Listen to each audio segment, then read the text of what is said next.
বয়ে নিয়ে যাওয়া যায় না। আপনারা যারা সিলিন্ডারে করে গ্যাস কিনে প্রতিদিনের সংকট নিরসন করেন তাদের কথা বলছি না। দেখুন কোথাকার গ্যাস কোথায় যায়। গাজীপুরের আল হেরা সিএনজি ফিলিং স্টেশন। একটি ট্রাক্টর দীর্ঘক্ষণ ধরে গ্যাস নিচ্ছে, কিন্তু একটা ট্রাক্টরের তো গ্যাস নিতে এত সময় লাগার কথা নয়। ভ্যানটিতে শুধুই গ্যাসের সিলিন্ডার, পাশেই একটি ভ্যানে 3টি সিলিন্ডারে গ্যাস দেয়া হচ্ছে। ঘটনা বুঝে ওঠার আগেই ভ্যানটি চলতে শুরু করলো। আমরা পিছু নিলাম। ভ্যানটি শেষ পর্যন্ত থামলো TRZ গার্মেন্টসের পেছনের গেটে। এই গ্যাসে কি হবে? বয়লার মেশিন চলে। কিন্তু শিল্প প্রতিষ্ঠানে এভাবে গ্যাস সরবরাহ করা তো অবৈধ।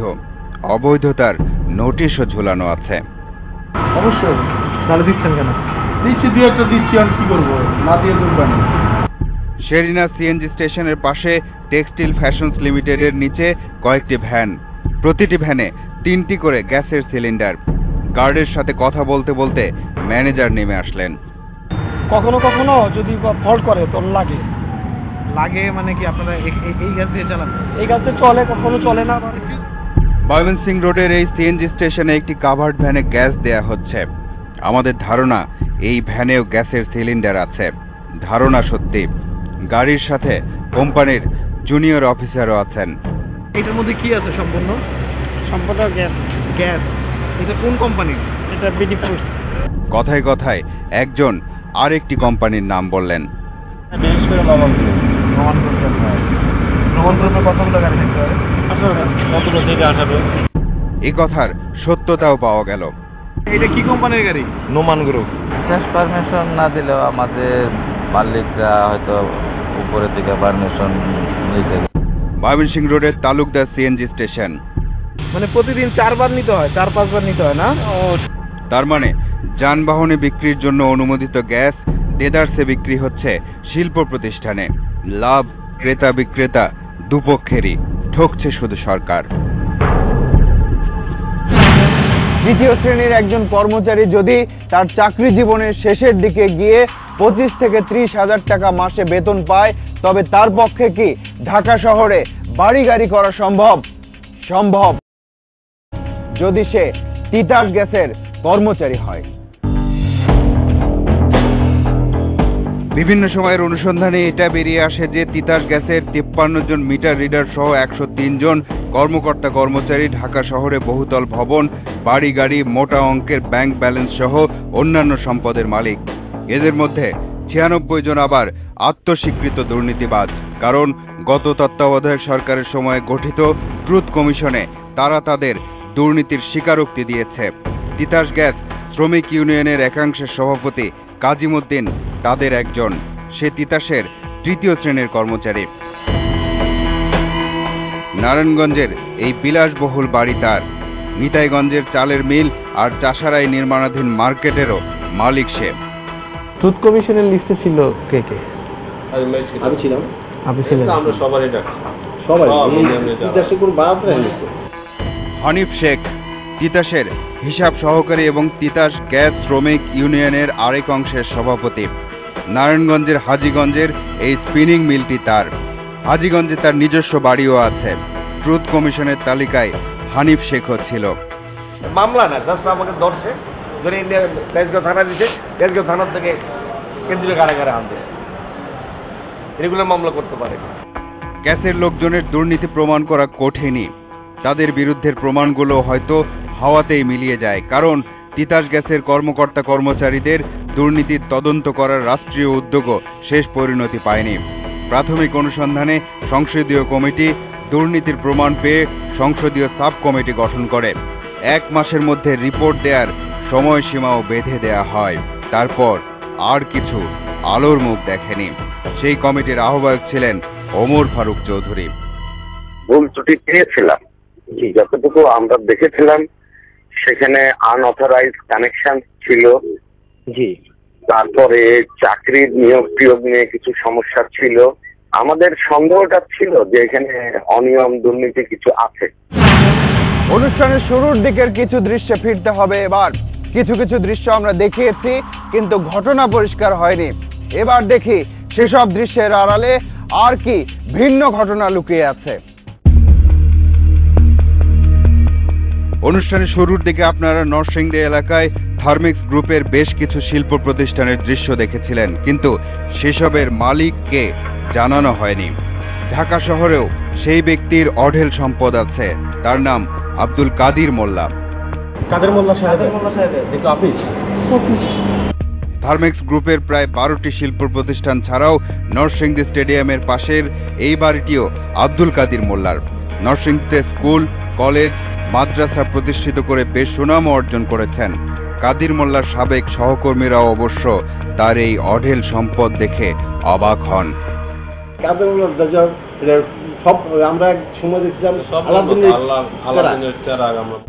সহকর্মীরা অবাক হন কারণ আব্দুল কাদির মোল্লা 1985 সালে তিতাসে একজন সাধারণ কর্মচারী হিসেবে যোগ দেন।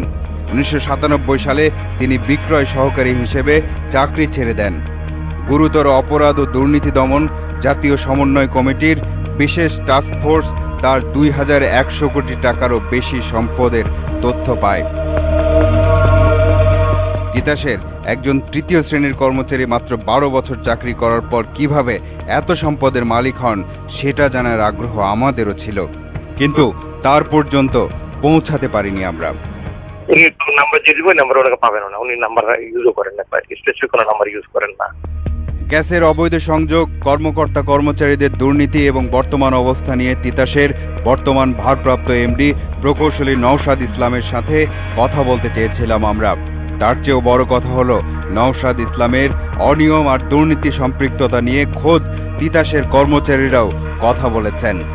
কি করে একটা দুর্নীতিবাদ চোর যার জেল হওয়ার পরও সে চাকরিতে বহাল আছে, এই ধরনের ব্যক্তি কিভাবে? যদি আমি লাখ লাখ লোককে যদি অবৈধ সংযোগ যদি মানে একটা সহযোগিতা করি, কয়জনকে মানে সরকার হলো শাস্তি দিবে? এইভাবে প্ল্যানিং করে এই প্রতিষ্ঠানটাকে ধ্বংস করা হয়েছে।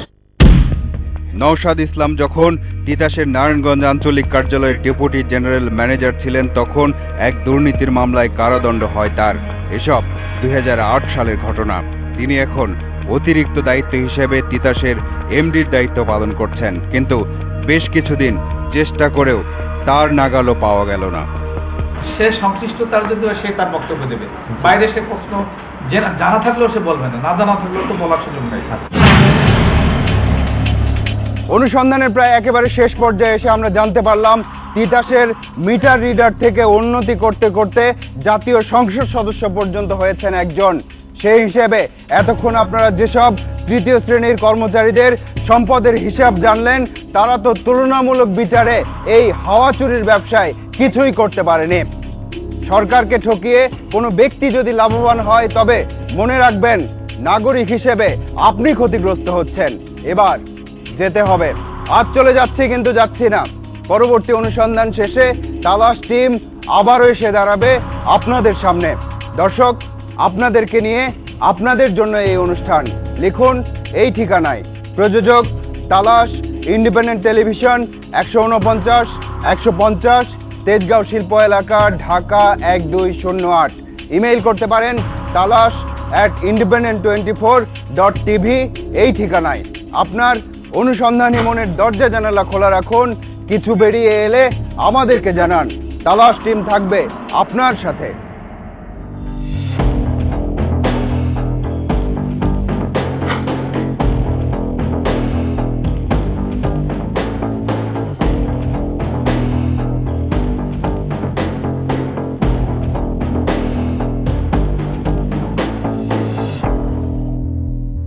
থানার থেকে কেন্দ্রীয় কারাগারে আনবে, এগুলো মামলা করতে পারে।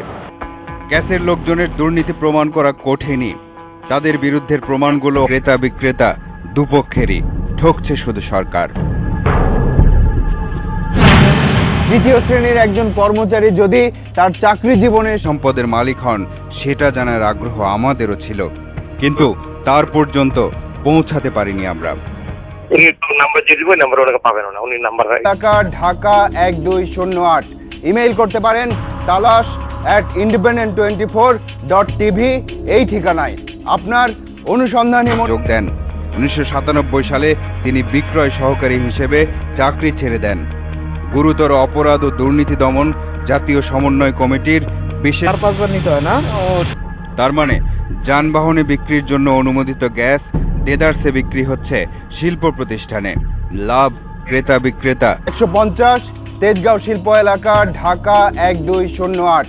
ইমেইল করতে পারেন talash@independent24.tv এই ঠিকানা। তৃতীয় শ্রেণীর কর্মচারীদের সম্পদের হিসাব জানলেন, তারা তো তুলনামূলক বিচারে এই হাওয়া চুরির ব্যবসায় কিছুই করতে পারেনি। সরকারকে ঠকিয়েছেন।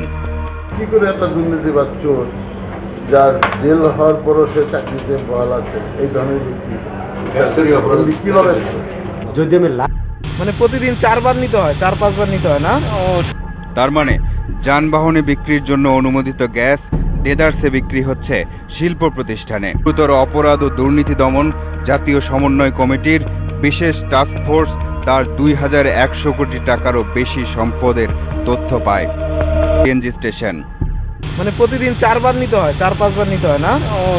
তার মানে যানবাহনে বিক্রির জন্য অনুমোদিত গ্যাস দেদারসে বিক্রি হচ্ছে মোটা অঙ্কের ব্যাংক ব্যালেন্স সহ অন্যান্য সম্পদের মালিক। এদের মধ্যে 96 জন আবার আত্মস্বীকৃত দুর্নীতিবাজ। কারণ গত তত্ত্বাবধায়ক সরকারের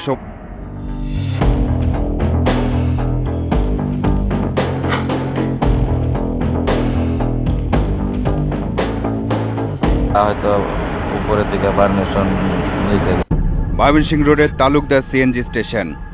মানে প্রতিদিন 4 বার নিতে হয়, 4-5 বার নিতে হয় না।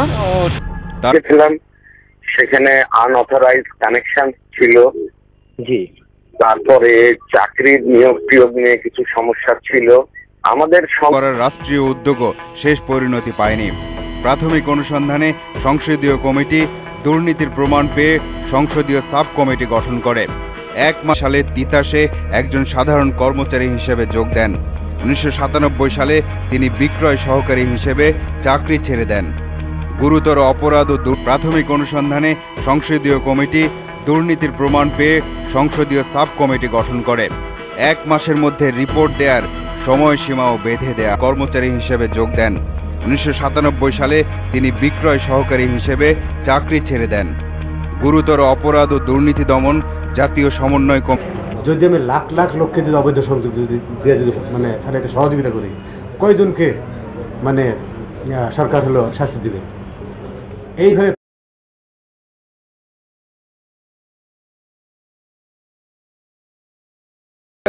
বয়ে নিয়ে যাওয়া যায় না। আপনারা যারা নওশাদ ইসলামের সাথে কথা বলতে চেয়েছিলাম আমরা, তার চেয়েও বড় কথা হলো নওশাদ ইসলামের অনিয়ম আর দুর্নীতি সম্পৃক্ততা নিয়ে খোদ তিতাসের কর্মচারীরা